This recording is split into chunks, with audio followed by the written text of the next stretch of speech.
meeting to order. The North Bennington Credit School Prudential Committee for August 23rd. This is a special meeting because we couldn't have a regular meeting on a regular meeting date this month.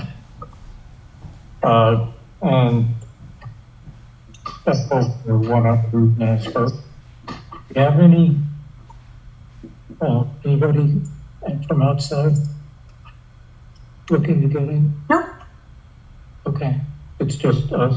Just those chickens. Catamount Access and Doug and Lori. Lori's here too? Yeah, it's here. Okay. No, Lori's not here today. Remember, she sent us that email that she was going to be away. Okay, so who is the secretary? I don't. Lori is. I could try to fill her shoes, but I'm not sure. The board member who's appointed as secretary. Didn't appoint someone? Okay, well, I'll take a volunteer. I'll do it. Okay, thank you. Okay, so public comments doesn't look like we have any.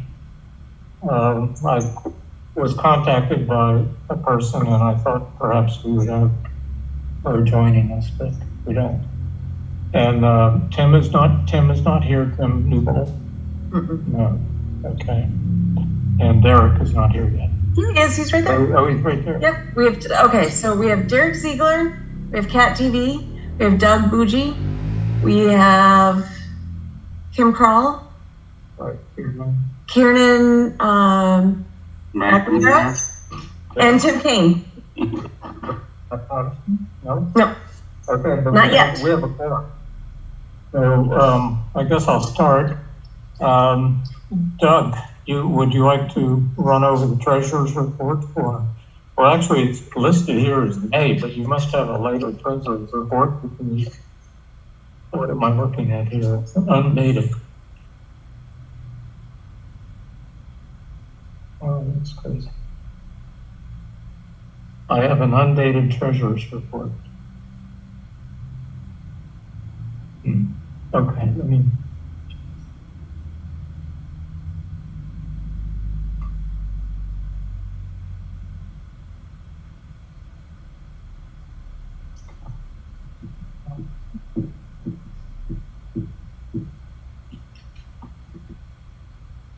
Doug, do you have the latest treasurer's report? Got a treasurer's report. But this Audio trouble. Okay. Do you want to, hey, Doug, do you want to use the chat?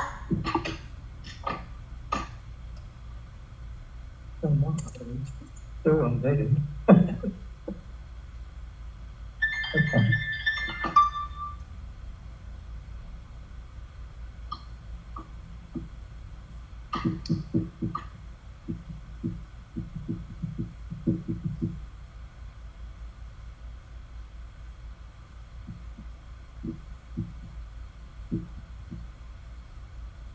Is Doug there? Mm-hmm.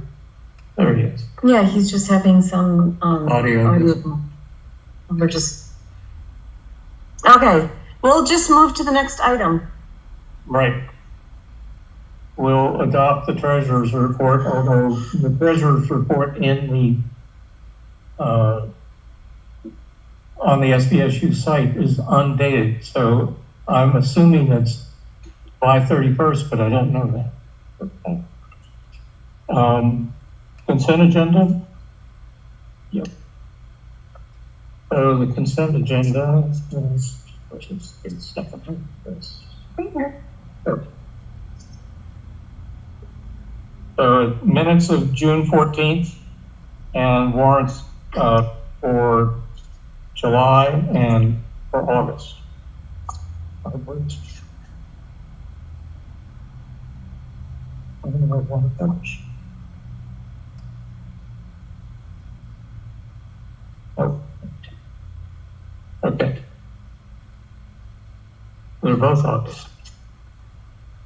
Wait, so Ray, we won't have minutes from August, right? And we didn't have a meeting in July. We didn't have a meeting in July. We have minutes from June 4th. Okay, thank you. And those, I've read those, the reports accurate. Okay. So we have two different warrants for August 16th, but we couldn't have our meeting on the 16th. So that's why they're dated the 16th. And one of those is a small warrant. That's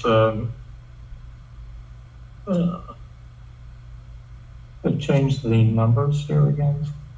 Okay. It's why does it have two numbers? I don't know, just go in consent agenda. These are the changes, okay?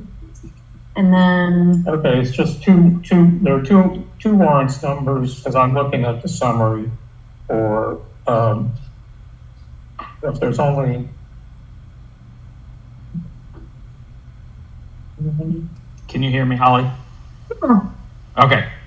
So Ray, there's each one that was dated has two warrant numbers. So there's a total of 4 warrant numbers because we didn't have the meeting and we weren't sure if we were going to have the meeting. So there's one of the summary pages, is that, if that's what you're calling it, where the signatures are, that's large, and then there's one that's very small. But there's a total of 4 warrant numbers. I can read them off if you want. Okay, so one warrant, the first warrant is the smaller items, AP 062823, and that's for $75. Yep. That's a warrant for. That's for Lori for minutes. Right. Mm-hmm. That's for minutes from June. Mm-hmm. Yes. And then this one is. And then the second half of that warrant is for $312.50, which is Cat TV. TV. Yes. Okay. So that's one warrant for a total of $387.50. Okay. And then the second warrant is $429,096.00. And that's for the village school, North Bennington tuition in July. A payment also in July of $47,297 to the village of North Bennington, which I think Doug can explain. Yep, so that's the beginning of the state prebate money. So when folks file their taxes and they qualify, so that's the beginning of the money coming from the state, and we'll see that over the next few months. And you'll see there's a very small amount in the next one. So sometimes it's larger, sometimes it's smaller, but that's money coming from the state of Vermont, goes to the school district, and then it ends up back in the village's hands because the village has to collect all the full taxes and pay the school. Yes. Thank you. You're welcome. That accounts for $33,872. And then the second half of the warrant is the warrant for August, and that's $195,224 basically, totaling $429,096. And that second half has a payment to the village school tuition for 109 students in August, and the administrative fee to the bank that handles the bond payments and interest, and that's $1,000, and payment to Kurtz Excavating for $7,405, which was for the excavation and grading work and the catch basin that were put in on the west playground site underneath by the building. And finally, another prebate payment to the village of $244, adding up to $195,223.91. So I would entertain a motion to approve these warrants. I will make a motion to approve the warrants. I'll second it. All in favor? Aye. And Kiernan said aye. He's having, so I have a couple of I heard him. Kiernan is unable to connect with his video. He wants everyone to know he's here, but he, for some reason, is having video issues. And then Matt Patterson is in the waiting room, supposedly waiting to be let in. Okay. And I'm not sure about my notes. Okay. Minutes. Well, we approved the warrants. So the next thing is to approve the minutes. We should have grouped them together, but I separated them because I was disorganized about what the So do you warrant need structure was. You need to sign the 2 warrants? Yes, Okay. but we will do that by remote. Okay. Okay. Thank you.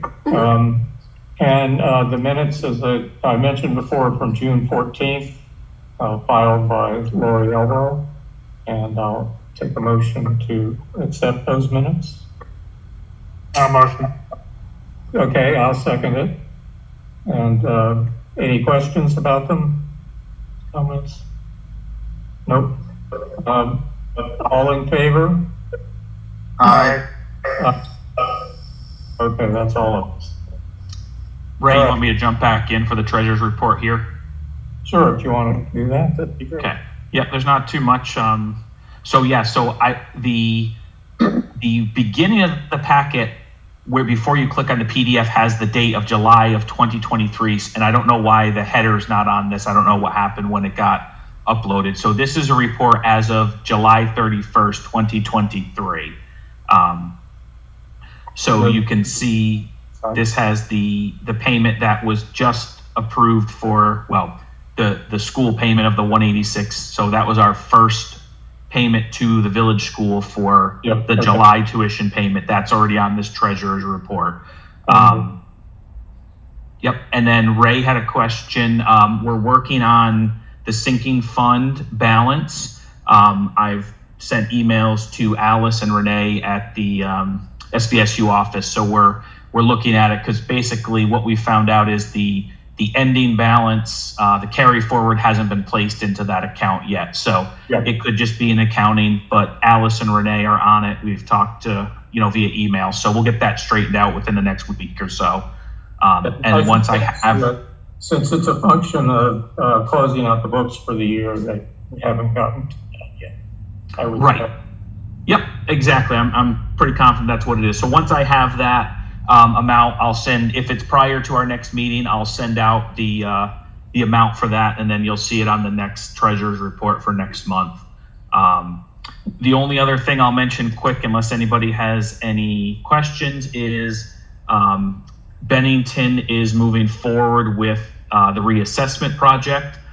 Select board discussed and I guess basically approved at their meeting a couple weeks ago. So, but again, we're nowhere near it actually being done. The earliest time frame is middle of 2025, and that's for the beginning of it, because the size of the number of parcels that Bennington houses, they have to get a larger firm. Shaftesbury is actually beginning theirs in 24, and they will be finished by 26. And you can see, obviously, Shaftesbury's numbers are much smaller than Bennington, so you can see the 18 to 24 month window. So the Bennington, even once it starts, it's still going to be a good couple of years before the final numbers start to reflect on folks. But so we had some questions about that at the village meeting. We've had questions in the past here. So I'll just continue to keep people updated, but my guess is over the next 18 months, there really won't be anything other than it will be happening. Okay, one question about that. They don't change values until the whole set of parcels is done, is that correct?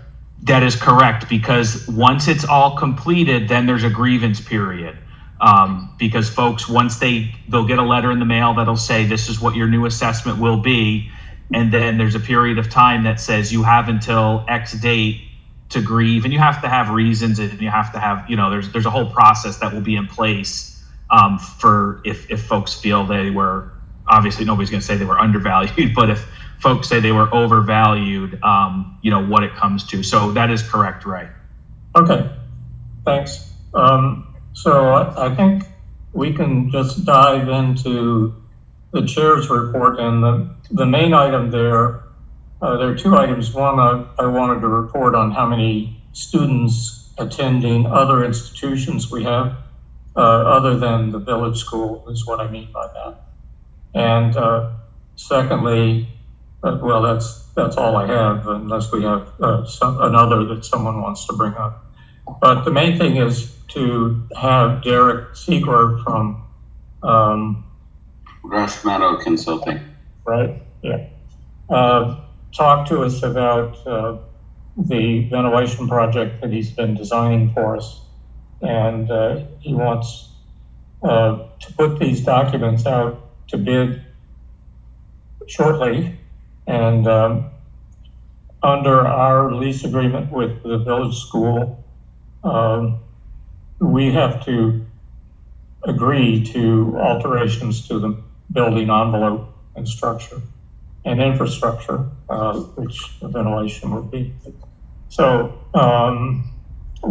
I remember we had a meeting where most of the board went out and looked at the site where he was saying the equipment would have to be sited because an engineer had told him that the roof on the library would not support it. And a number of us had some issues with that because it takes up a sizable portion of the playground. So I contacted an engineer that I worked with before, and actually it turns out Holly recommends him too. Is that Novelli? Yeah. Yeah, I love me some Joe Novelli. Yeah.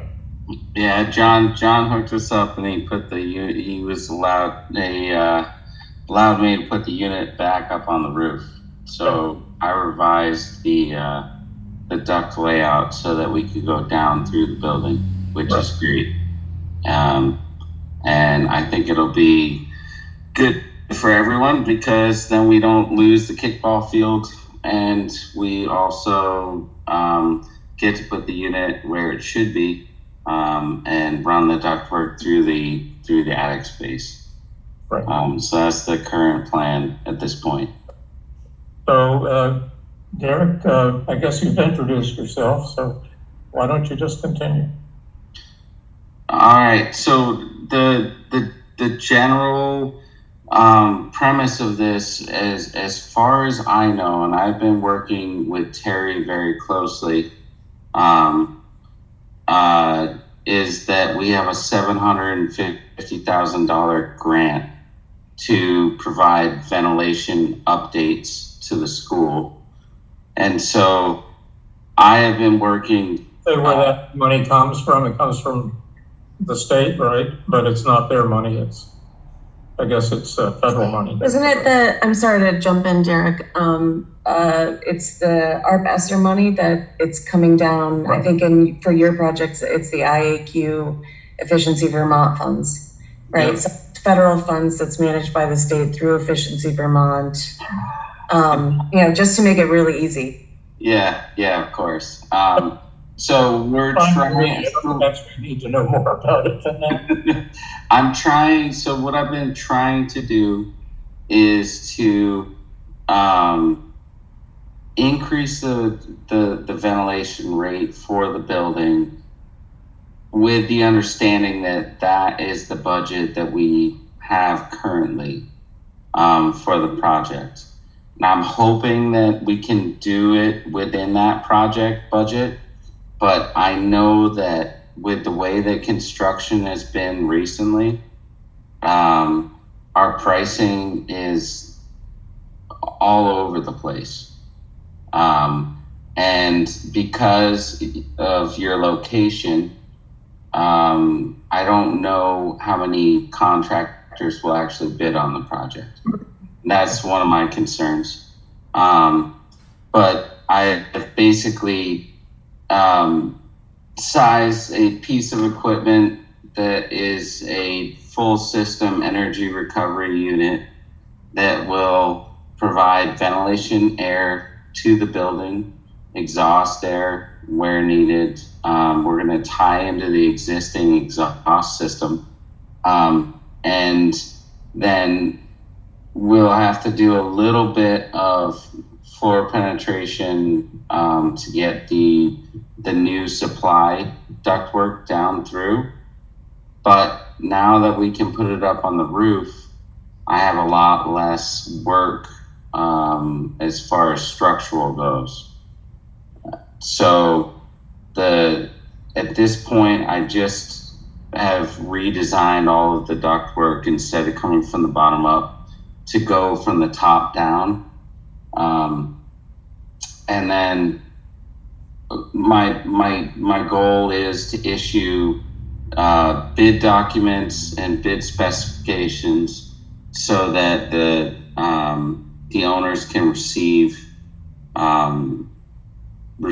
bids, and then we can see if this is actually possible for the $750,000. And I would love to say I'm confident that we can. I think we can, but I am a little bit like we're going to be on the edge. And so I've been trying to design around budget constraints. Whereas if it was a school and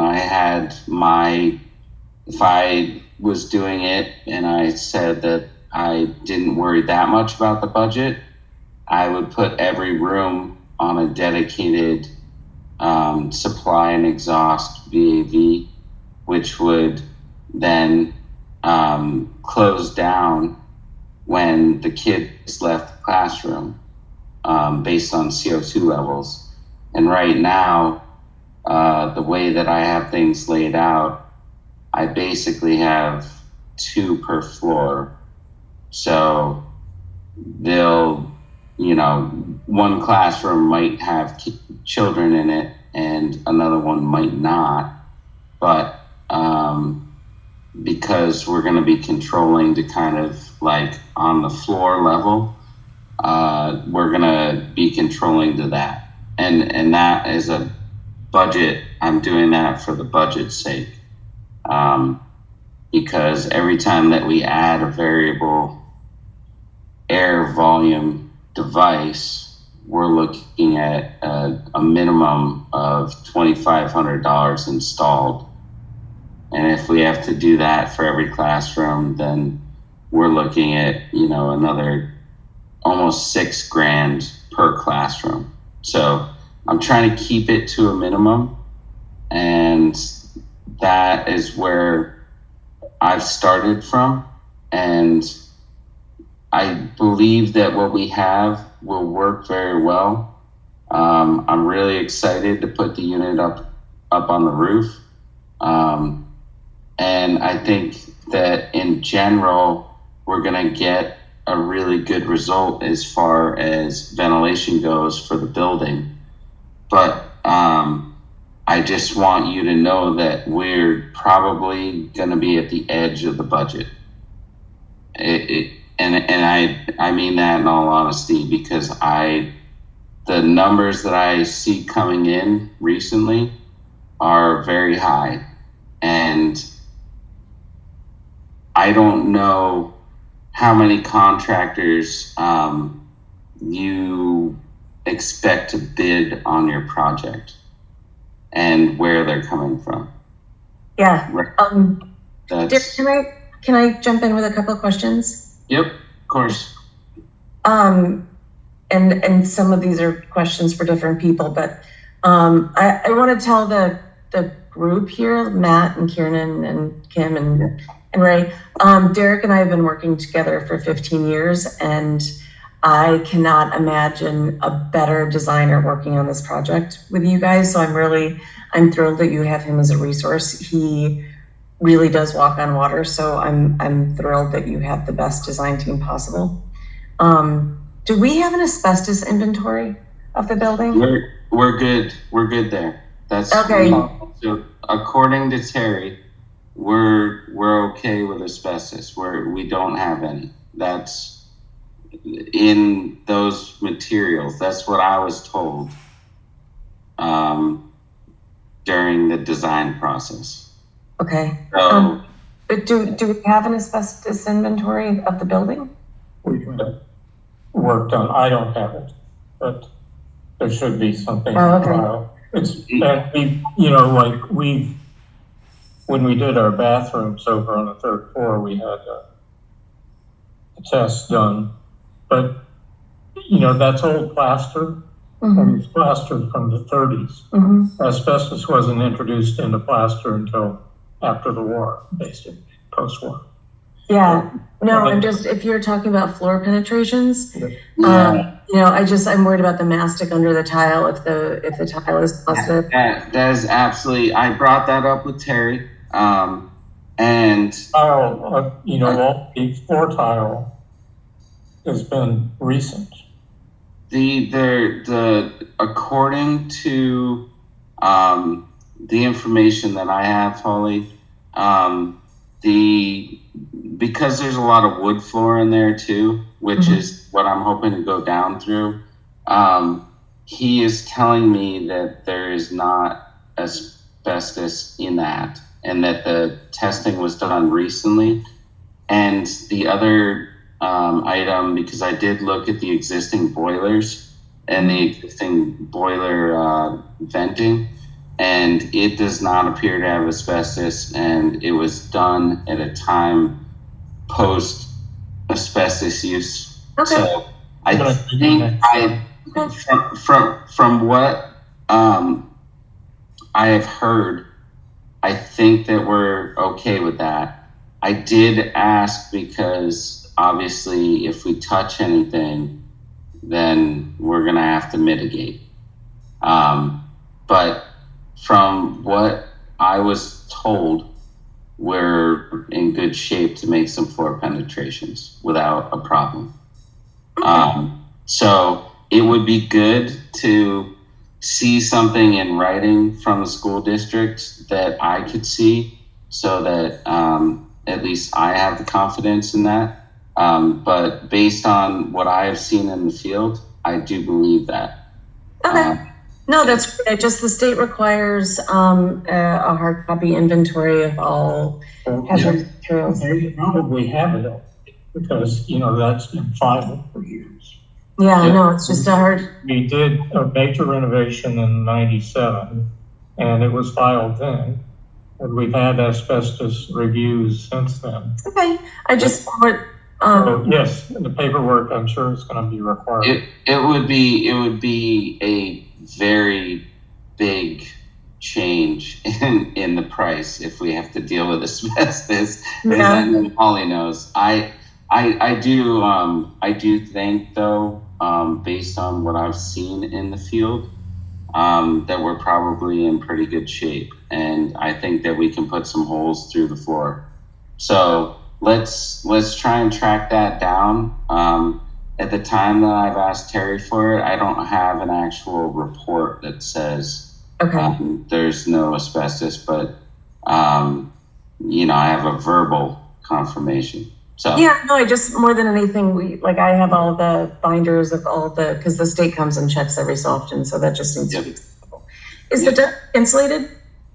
Yes. So I don't know how much you guys want me to go through on this. I'd like to explain for a minute, but it's yes. Where the goal is to put to put an energy recovery unit on the roof, duct it through the sloped roof into the attic space. So we're gonna have to penetrate the roof. And I talked with John from Novelli about putting a cricket over the top of the ductwork so that we can drain the water off on the sides. I've come up with a detail so that we can basically insulate the ducts as they go into the building, and so that in between the two of them there will be insulation, so it won't look like like two ducts going in. I want it to be basically one hole into the roof. We'll header it off, and that's the plan. Once inside, The roof to divert water from the entrance. yeah, the cricket is basically just, yeah, it's a little extension of insulation, and then it would be wrapped with the EPDM, the same roofing material. Yep. I know that the building was recently re-roofed, so we're working with newer roofing material. So my goal is to not hurt it, to basically do the least amount of damage to that roofing material that I can. And so we're gonna take a pre-manufactured curb and we're gonna sink it into the roof, put the unit on it, come off the sides, and then basically poke 2 ducts through I believe the north side of the building into the attic space, and then all of the roof work will get resealed up. And then once I can get ductwork into the attic, it's basically going to make like a U shape and then feed back down through to feed everything down below. And I don't want to put any equipment up there because I do not want to make the attic a quote unquote accessible space. Because what happens is if your fire marshal looks at it and says there's a VAV or something up here, then we need lighting, smoke detection. It's just gonna add additional costs. So the goal is to only run ductwork in the attic space, go down, and then distribute above the drop ceilings on the other levels. So that's pretty much how I approach the whole design, trying to eliminate that. A question about that, that doesn't change efficiencies to do that? No, it won't change anything. It's a cold attic, and to be honest, will actually save money because if I had to run the ductwork on the exterior, we would have to wrap it with the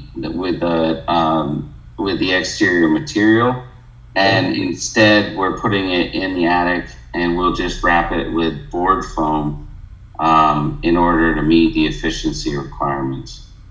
And part of this project is that I've also sized the ERV and the actual box for the ERV in order to allow us to put a cooling coil in there in the future.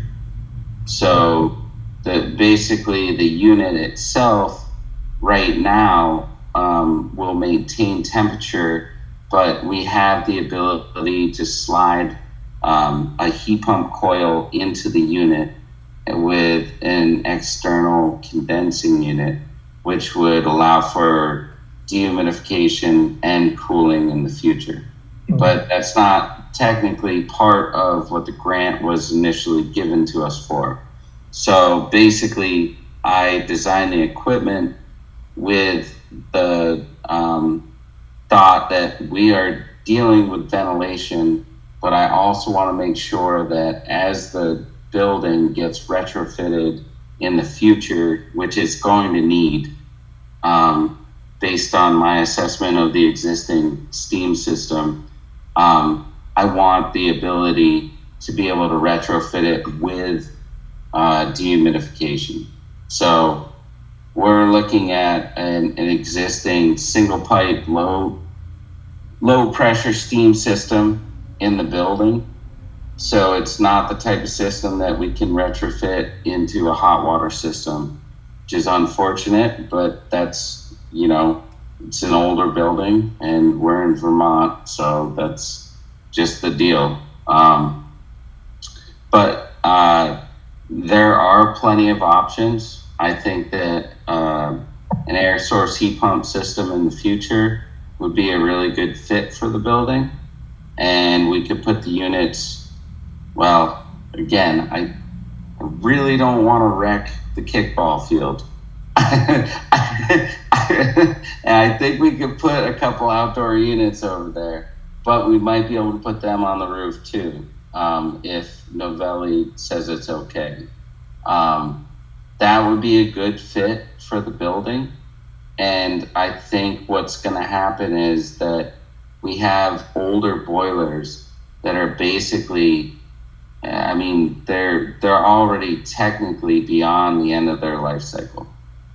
And realistically, if the chemicals in the steam have not been maintained, the steam piping has probably been pretty eaten up over time. So I don't expect any reuse of the existing steam piping. Agreed. That's not what the plumber says. Probably the pipings. I know that, but like sorry, Derek, I'm sorry. Do you do steam trap surveys in your building? I don't, no. But they have been, the plumber does. Who's that plumber? Hey, Oh, okay.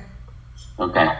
So we can check, but I don't see any, realistically, I don't see a good reuse of the existing steam piping. I just don't.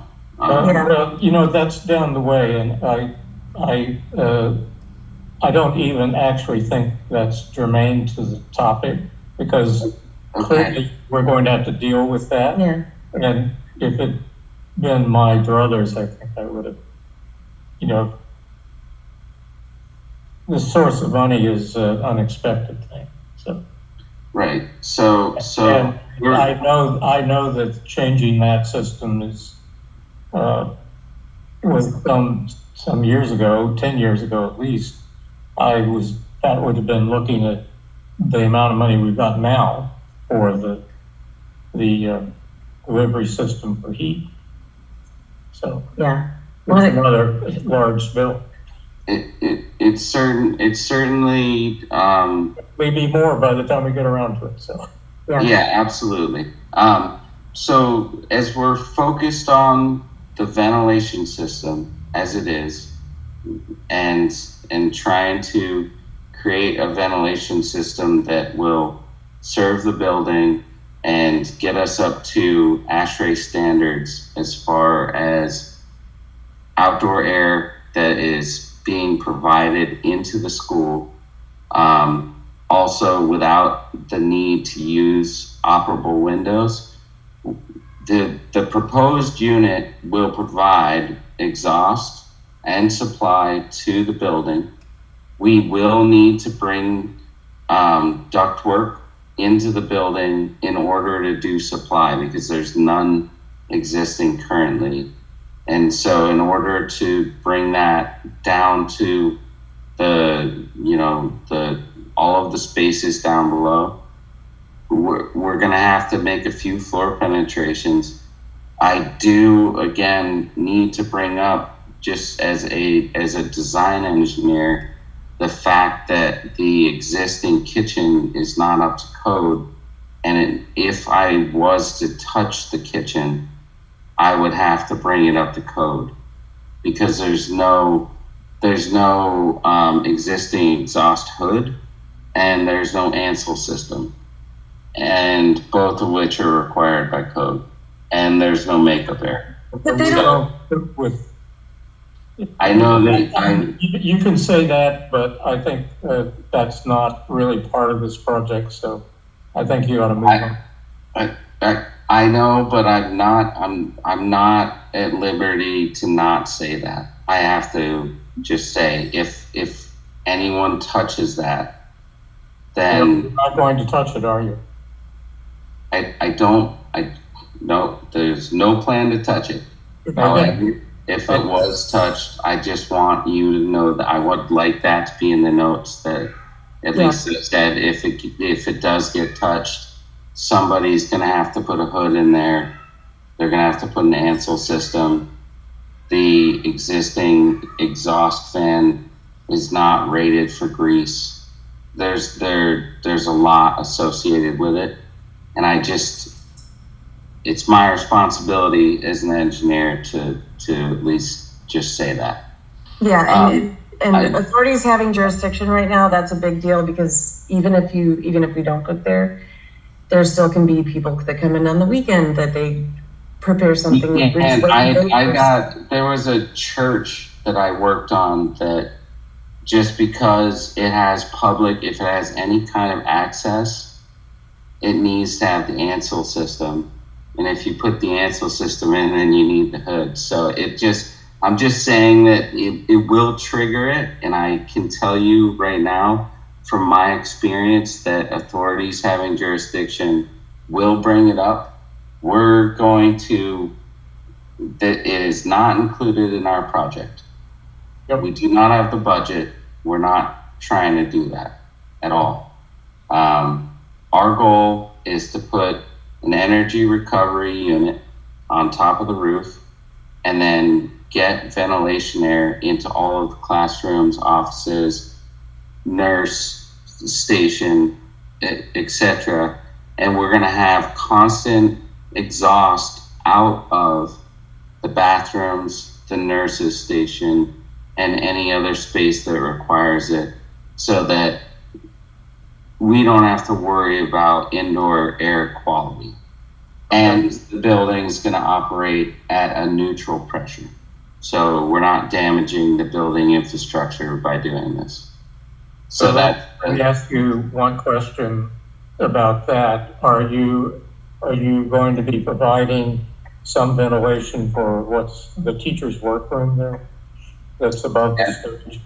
Yep, every single room, every space. And I have talked with Terry about the space where the children come into the school, which, if we were to call it a lobby, was gonna almost double the amount of ventilation there. And we decided that it was a vestibule. But that is based on, I don't know what an architect says, what the owner says. I would like to ventilate it, but if I look at it and I call it a lobby, it adds 1,000 CFM to my air handling unit. And I know that kids do line up in there before they go to the bus, but I do believe that we could ventilate it partially and then allow for operable doors, windows, in order to keep the equipment sizing down. So I thought about it that way, and I would prefer to keep our ventilation rates lower, because I think that what we'll be doing is we'll be shutting down the ventilation in the classrooms because the CO2 levels go down, and we'll be pushing that air into the vestibule space.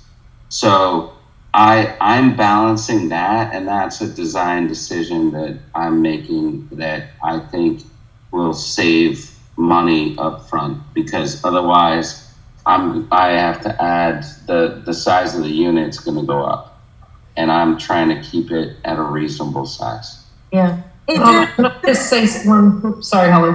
Oh, that's okay.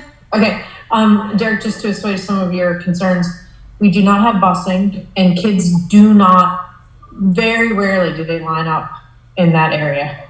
That area is simply a pass through.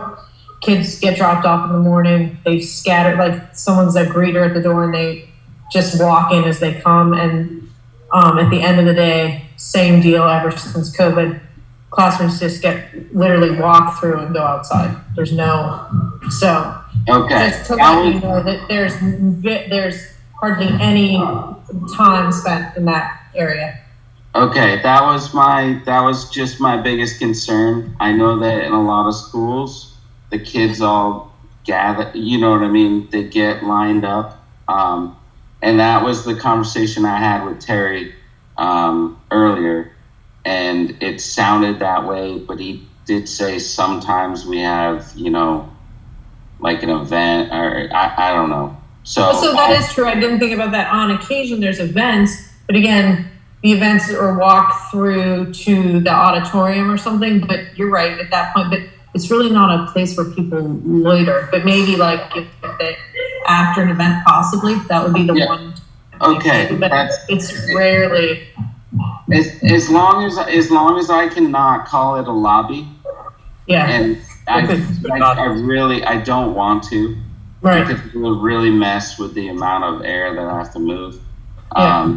And I don't believe it is a lobby, but I just needed to just have a little confirmation that it's not. Right. No, and I understand. Yeah. And it's sincerely, it's not ever been used in that way. And I've been at the school for 12 years with all of my kids. Yeah. And then I've been doing some different work for them on occasion there, and never ever is, I mean, but you do bring up the one point, on occasion with an event, there will be some loitering, but that's like, not often at all.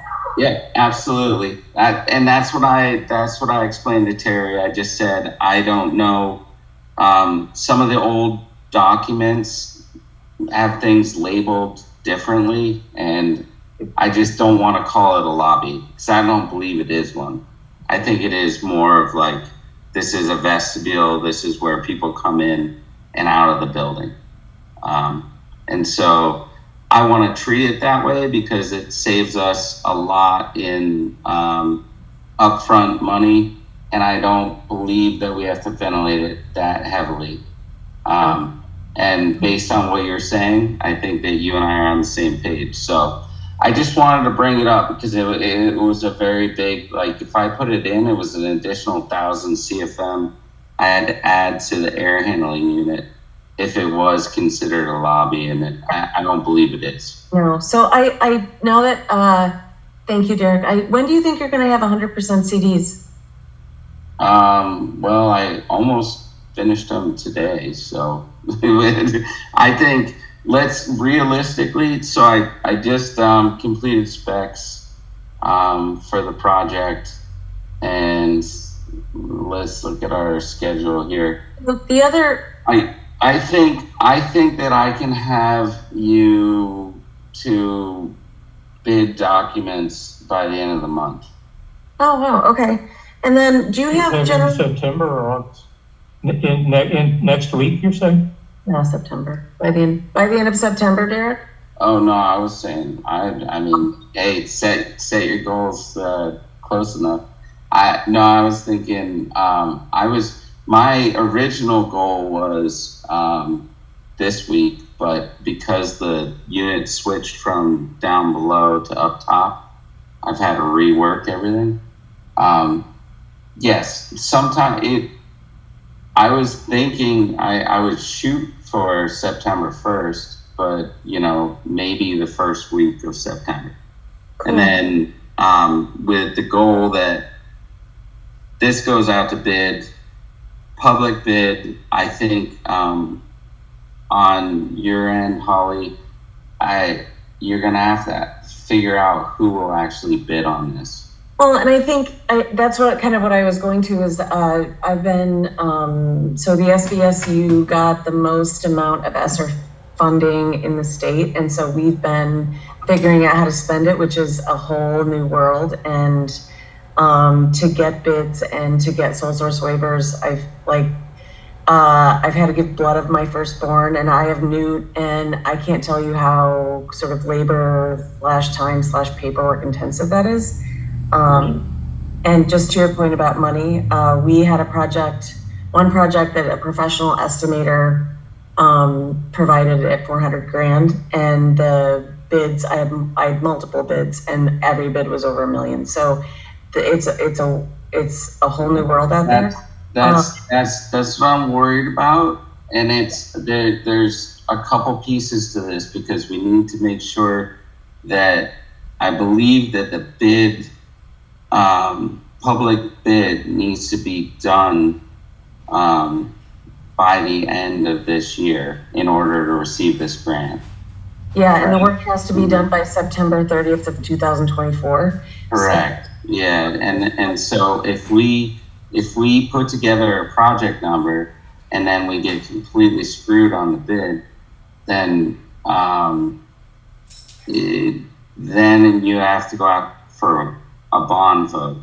right? Yeah, so I guess this is my question to the greater group is that, like the SVSU has me, and I've been going, just because I know how to party, I've been going through Vermont bid law statutes, which is a whole ball of fun.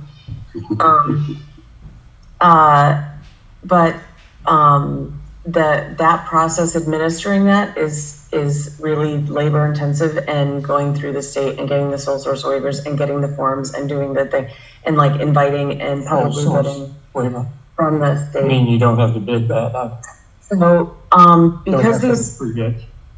so because this is federal funds, Right. right? We have to publicly advertise and invite people to bid, right? And we have to keep track of those. So in the recent past, in the last year, It's not that those that you invite only the people you want, or you invite and then other people can bid. well, so it's taxpayer money, so everyone should be invited. Like it should be open and honest and reasonable. And what I've experienced is that in the market we're in right now, contractors aren't hungry. There's lots and lots and lots of work. There's lots of money. There's not a lot of labor, so they are certainly taking advantage of that, as humans do. But I'm gonna, the piece that I'm trying to articulate is going through that process. Someone needs to administer it, and who on the North Bennington team is going to take that on? And like, is that a Doug process? Like, I'm happy to help, but that's What do you mean by admins? so there needs to be a person that goes through the public bid and providing documentation of all that, and then receiving the bids, doing the qualification review. Documentation beyond what Derek's going to provide us? Yeah, what Derek's providing is just their construction documents. This is above and beyond. And so if the state statute requires that you get 3 bids, and you need to take the lowest responsible bidder, unless the lower 2 are within 5% of each other, and then you can pick. But if you do not, let's say you only get 1 bid, or if you get 2 bids, you still have, That's the sole source. you have to go through the state and prove that you procured correctly. Right. And You didn't exclude anybody, you Yeah. invited everybody. that what I just said takes 2 or 3 months. That's what I'm concerned about, Holly. So Okay. I that's why I want to get you guys these documents soon. Right. And I just don't know, because I'm up here in Chittenden County where there are at least a couple people that might bid on stuff, though even right now I'm having a really hard time getting bidders. Yeah, well, I can help with that, Derek. Like, I can reach out for the different projects we have. We have a handful of different people, because we have, 10 different buildings plus our non-operating districts, and there's not one contractor locally who's big enough. So like, one contractor A has Monument, contractor B has Molly Stark, contractor C. It is not intuitive or logical, but what I'm saying to like you, right, is that someone needs to take what Derek gives you and do the administration of bidding out, procuring the documents, getting the right contract, and then through the construction process. Like, especially with federal funds right now, they are big on Davis-Bacon. Like, if you're not following Davis-Bacon, so they will disallow use of these funds. So I guess on the North Bennington team, like, who is going to be that person? Well, you're kind of looking at it. I think we probably will have to have a conversation. I mean, because, a high labor intensive thing, I'm just not gonna be able to commit to do it by myself.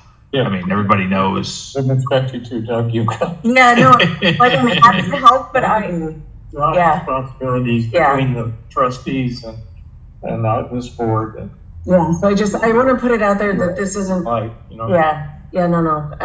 So I just wanted to make you guys all aware, like, this is not just like, hey, we get a bid and then we go forward. It's a lot of T's and a lot of I's and a lot of duct tape and bubble gum and I think that's a great point, Holly, too. And I think I don't think Tim Newbold's not on tonight, is he? No. Because I think this also might be a greater conversation with the village school too. You know, I get that this is the district's building, however, you know, tomato. Yes, I think they're going to have to be involved because they initiated this from my point of view. You know, it's And would you like Terry? We could invite Terry into the meeting. Yeah. Right now, I mean, he said he would gladly join. Would that be helpful at all? Or you just want to wait and do this at a later time? why didn't he come in? He never was sent a link to the meeting, he said. I sent a link to Tim. I expected Tim to come, and maybe invite Terry. I should have put him on the list. I didn't invite him. I mean, but we can also, as Doug said, have this conversation later with the village school. I just didn't know. I think it's worthwhile to have it later. I have been working really closely with Terry on this entire thing, and he's been extremely helpful. I think that it would be very good for the team to understand, you know, I'm going to give you documents. I'm going to have specifications. I will put together a public bid document, but I really, from that point on, somebody's going to have to kind of lead and say, we've at least received bids from some people and we're taking care of, you know, the monetary side of things. I've been trying to keep on the design side, keep the cost down as best I can. But I think what Holly's kind of pushing for here is there will be a need for someone to kind of run the monetary side of things as this moves forward.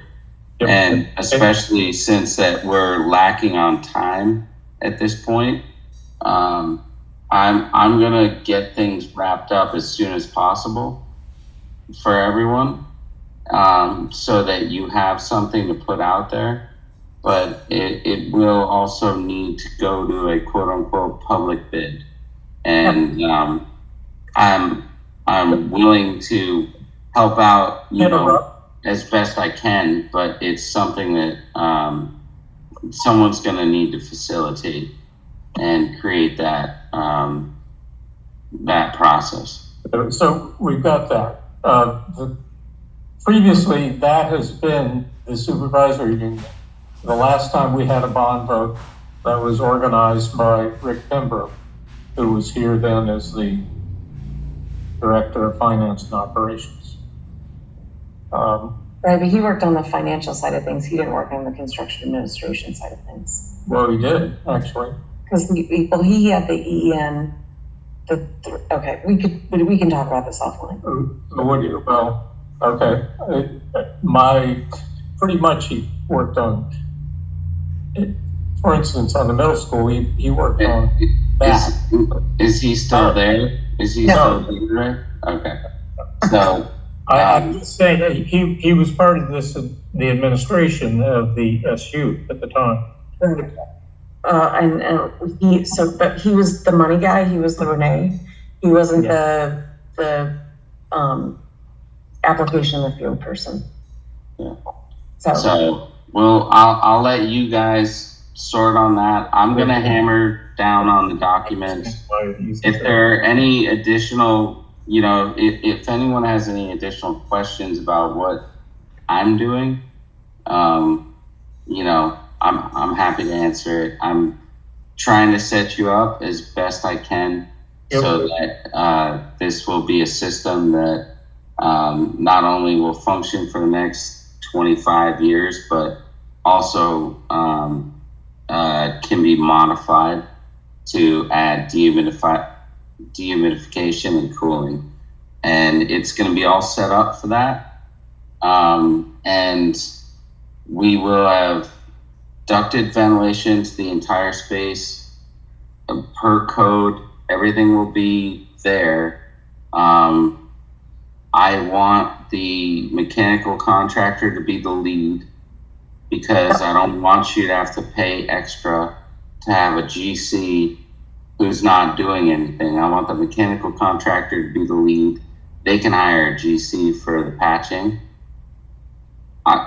I've done this before. I think that will be just fine, but I am concerned about budget, and I would like it if I just knew where the next line is, and I will get my documents done in the next week or two so that you have everything you need to go out to bid. Sounds Okay. good. Right. So, I think, what this board needs to do is signify that it's okay with, moving forward into this phase of getting, taking the bid documents and turning them into a project, hopefully. And, I think there's going to have to be some, the bid documents, the bids are going to tell us, what we can do or not do. And, but I'm feeling okay with it, especially now that, we found that we can put things up on the roof and we don't have to, eat up the playground. And, I'm sure there are lots of questions, but, I put some together, but I don't think they're germane to this particular issue of whether we're willing as a board to, give approval for moving forward on a project that is definitely going to change the building quite a bit. Yeah. And create structural issues, penetrations into one of the roofs and, through floors and so forth, so into classrooms. So, based on the greater good being served, I would argue that we should take an interest and allow this project to proceed, hopefully to a conclusion that's useful to the building, to the community. I'll make that motion. I'll second that. There, you can see now. Yeah, thanks. Okay, any discussion from Ken, Doug, Tim Kane, or Kieran? Got comments before we vote? I don't have any comments. Okay, thanks, Kieran. Like it's a useful thing for the building, especially going into the future. So Yeah, it's for the health of the children. I mean, ventilate, you know, the building is currently running under negative pressure, and not only is it not ventilating correctly for the children, but it's going to deteriorate the structure of the building over time, because it's just pulling air into the building through wherever the air can get into it, and that starts to condense inside the structure. So we're gonna make the building a neutral pressure and provide ventilation. I do believe that heating and cooling are gonna be a problem in the future, but you know, the existing steam systems will run for a long time. The old steam does that, but you know, we're setting the building up for success in the future. Okay. Any other comments from board members? I'll call the question then. All in favor of the resolutions? Aye. Raise your hand, whatever. Aye. Aye. Anyone opposed? Or abstaining? Is that everybody that's voted out? Yes. Did you vote? Yes. Yeah, you had a unanimous, Ray. Okay. Thanks. I appreciate that. And appreciate your time here, Derek. I guess the next step is for you to get those drawings and specifications, I suppose, are part of it. Together. You bet. I've been working till 9 at night. I'll keep doing it. I thank you everyone for your time. I would love to explain more later, but we'll get there. Thanks, Derek. All right, thank you. The opportunities, I'm pretty sure. Yep. And I'm happy, just friends, if you have a meeting of the whole board, I'm happy to come and answer any questions. Have a nice night. Well, useless knowledge. Wealth of knowledge as well. Useful knowledge. All right, so one other thing, I was going to report on what I know about children attending schools in SDU, SD, and other independent schools aside from the village school. And actually, I don't have a count here. Yes, I do. Ray, you sent an email today and it didn't have an attachment regarding that. Well, it should have, but if it didn't show up, I'm sorry about that. Yeah, I actually had this year's numbers compared to last year's numbers, but they were two separate documents. They weren't on one page. And if you didn't get them, I'm sorry about that. But I don't, this is certainly not a final figure. I see 4 at Sacred Heart, 2 at Molly Stark, 3 at Highland Hall, 13 at Southshire, and 16 at Shaftesbury. So that's 29, 5, 3, 4, 5, 39. I think it's about 40. There's 39 in that count, but there's 40 overall, I think. If there's a person I'm missing.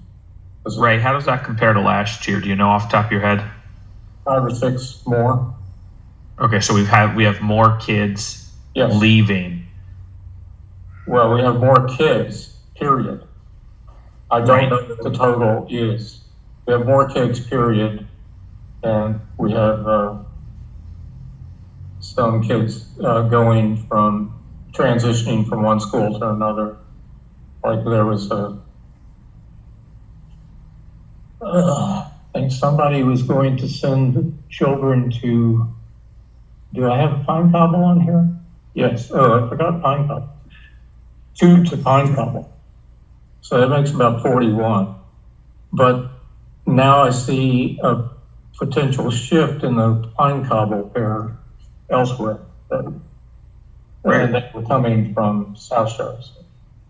Ray, what's the top line on that in terms of total students in the district? I don't know what the total is because I don't know the number for the village school. But if it's 41 here and you add 109, that's 160. That's for kindergarten up. That doesn't include pre-K. Pre-K adds 20 more at least. Yeah. More than 20. So that'll be the largest number we've had. We've been growing throughout this 10 years, not steadily. Certain years it dipped a little bit, but mostly it's been an upward growth, and this continues that. So the number at the village school K through 6th is up this year from last year.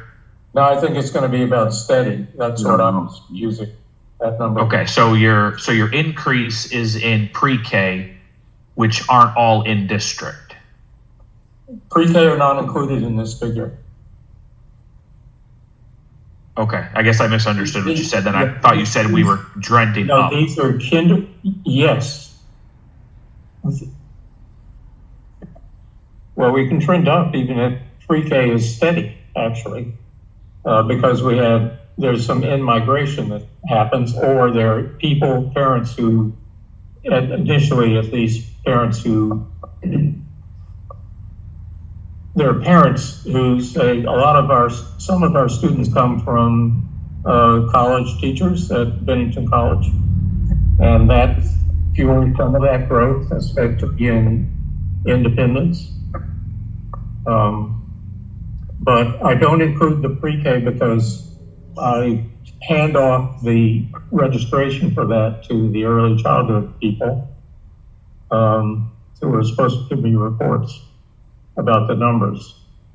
So also, Lori knows the numbers that come to village school that are in our district, so I got that from her.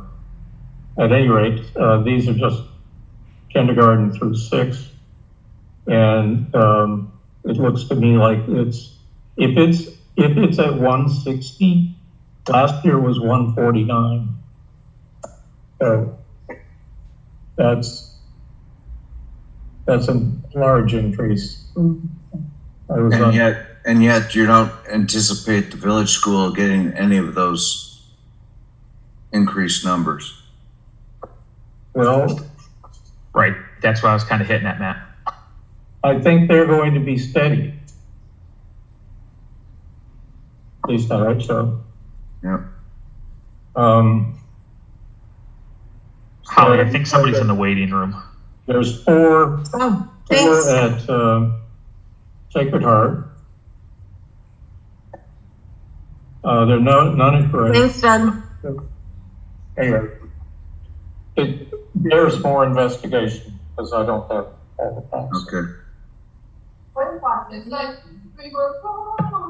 There's 10. 10?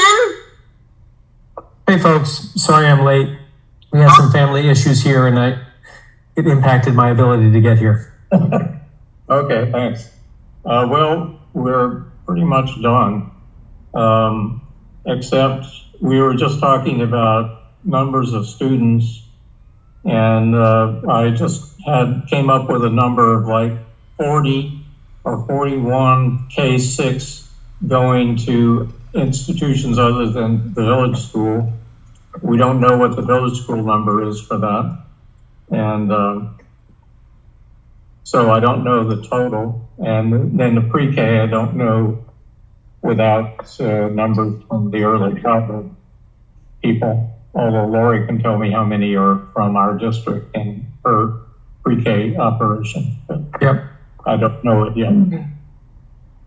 I don't have a firm count. We don't have a firm count until we actually open the doors next week, but our number will probably be, as opposed to 110, it's probably going to be around a 100 or 101. Okay. Okay. Well, that's kind of shocking. Yep. So if it's 100, that's 141. So that's actually that'd be a drop in total number in K6 from last year. Yeah, by 9 or 8. Well, I'm talking about the total number, Okay. K6 for the district, because we had 148 last year,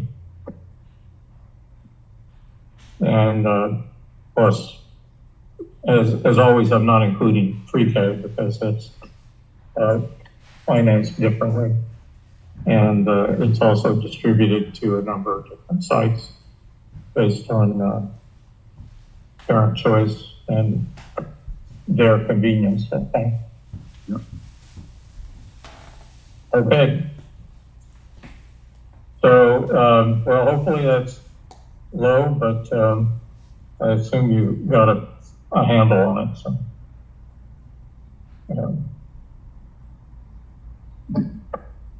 No.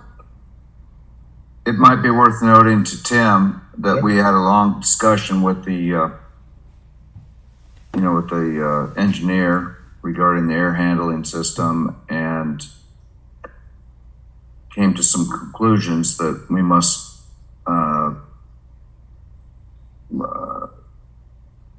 discuss potentialities of who might be responsible to handle the ins and outs of all that. Did he have a suspicion as to the potential cost above and beyond the grant? Yeah. He doesn't know. He's still hoping that it will be close but under. And it'll be, I mean, we could have some discussions between the village school and the district about, just that potentiality. I mean, beyond a certain point, I don't think, we certainly aren't able to find the money in our budget or any other funds that we have. We'd have to think about floating bond if it's much beyond that number. But actually what Matt was talking about was maybe Holly can talk about this and describe that function. Sure. Which one? Which one? Oh, The money or administration of the contract? administration. Oh, okay. And again, this might be a bigger, better conversation. I don't know if this is everyone on the board. Yeah, I more than anything, goes to bed at 8:00. So I'm happy to talk to this at length. Oh, yeah, you But yeah, I would like to go. I was planting flowers at Mount Anthony High School this morning at 7:00. So it's been a long day. But basically the gist of it is that it's because it's federal funds, the procurement and the administration of the contract and the contract is very laborious, and I can go into detail on that, but it's pretty labor intensive and paper intensive, and so who the village school is going to do that to make sure is following all the rules of the federal government. And the board, because the board is part of the project. too. Yeah. Because it's in our buildings. Yeah, absolutely. Anyway, so that sounds like something we've done for us. We can look for. Well, it didn't answer back, so that's good. No, that's good. That sounds like something that we will need to have a meeting about to determine what effort comes from where. Yeah, maybe you've got. And Tim, just so I don't forget, do you have documentation regarding asbestos in the building? That was the other issue that came up, and Terry thought you might have something. That was all done in renovation in the 1990s, so I think we have all the paperwork for that. Fantastic. Okay. What Derek was just saying, we would need that, so that's great. Okay. Holly, have you heard anything about, have you guys done any of the PCB testing in your schools yet? We started in Arlington today, so they're walking through Fisher as we speak. Luckily, we went through a relamping project in all the operating schools, and any ballasts that were suspect, we got to take care of that way. But And we just. it is on the line. Yeah. Mm-hmm. Yep. So we have begun the process. And just one of the things, Kim, to what you said is, Tim, the state requires a binder at all times of an inventory of all the hazardous materials in your building. That's something the authority having jurisdiction, the fire marshal, could walk in and say, hey, can you please provide this? And so it's just something to have on your radar, that's all. Okay. Good to know. What's got to be in that binder? Asbestos. Yep. Any PCBs, yeah. well, anything. Lead. I can give you the list. Well, yeah, okay. Yep. We definitely have our chemicals binder. Yep. And stuff like that, but I'm not sure if we have a building materials binder. That would be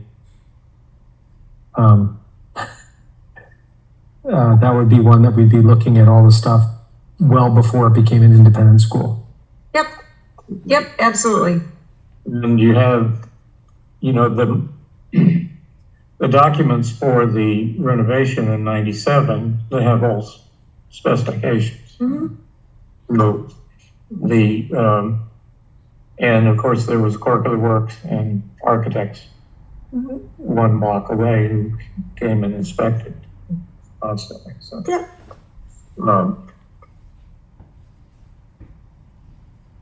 And beyond that, you know, there wasn't the last major renovation had been in the 30s Mhm. when the gymnasium, Mhm. library and so forth were added on.